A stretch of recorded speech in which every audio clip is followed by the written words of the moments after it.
The White House has confirmed that Prime Minister Scott Morrison will visit the White House for his first official visit since Joe Biden took office.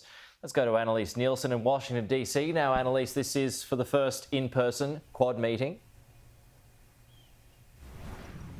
It is indeed, Pete. There has been one virtual meeting before, and as we saw, a telephone conference between President Biden and the Prime Minister in the last few weeks. But this is quite significant in that this shows a high priority from the Biden administration to be looking at the Quad and what that means for the region. Now, the Quad meeting also includes the leaders of India and Japan, and it's seen as quite a direct counter for the rise of China, especially in the southeast region. So the White House put out the statement confirming today that Prime Minister Scott Morrison will travel to the White House and be part of this first in-person summit. In this statement, they have said the Quad leaders will be focused on deepening our ties and advancing practical cooperation on areas such as combating COVID-19, addressing the climate crisis, partnering on emerging technologies and cyberspace, and promoting a free and open Indo-Pacific. And of course, this all happens on the backdrop of the withdrawal from Afghanistan, a chaotic few weeks here in Washington, and one where there was notably not much high-level communication between the Australian and the US governments.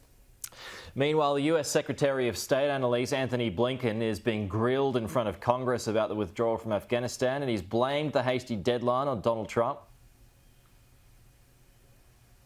He has indeed. He's faced a bipartisan grilling about the withdrawal from Afghanistan. There's been questions around an early phone call made to the then leader of Afghanistan around the withdrawal, which President Biden is alleged to have said that he needed to act like and look like things were going much better than they were. Secretary Blinken said he couldn't comment on the specifics of a private leaked phone call, but said that anything that the president had said in that phone call would be public as well. So a bit of both worlds there. But what we did see was this questioning around that idea that the deadline was hasty. He pointed out in this question from a Democratic congressman that it was a deadline originally set in May by the Trump administration, and he was pointing to that as being why they had to extend it and didn't have much time to extend it beyond that. How meticulous was the planning for the Trump administration declared May 1st withdrawal?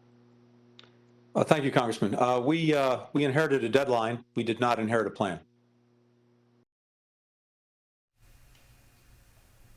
Pete, sometimes the friendliest questions can be the most revealing, as we saw there. But what we are also seeing is this ongoing concern around American citizens still in Afghanistan. Confirmation today, again, that there's around 100 still waiting to be evacuated who do want to leave, but those charter flights are being blocked by the government now run by the Taliban in Afghanistan, and also some other issues around logistics in the region. So this is likely to be a very enlightening few days that he's facing both Congress today and then the Senate tomorrow. OK, Annalise, thank you.